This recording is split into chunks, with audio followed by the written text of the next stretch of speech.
You are standing there, thinking, waiting. You know a decision is needed, but your mind keeps saying, "What if this is wrong?" That's how slow decisions start. Here's the truth. Taking fast decisions is not about being smart. It's about how you use your brain.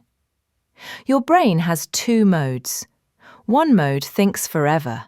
The other acts quickly using experience. Fast decisions come from the second mode. The problem is, most people stay stuck in thinking mode. They try to find the perfect choice. But perfect choices don't exist. Only useful ones do. Here's the first shift. Stop asking, "What is the best decision?" Instead ask, "What is good enough for now?"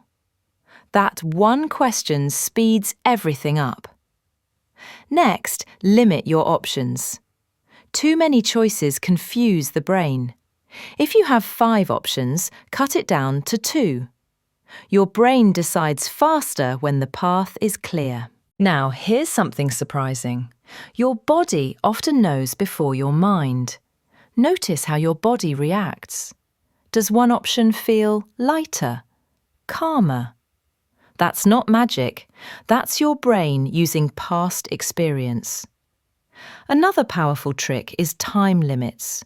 Tell yourself, "I'll decide in 2 minutes." Your brain works better under small pressure. Without a deadline, it keeps looping forever. And remember this, most decisions are not permanent. You can adjust later. Waiting too long often causes more damage than making a small mistake. Fast decision makers don't have less fear. They just don't wait for fear to disappear.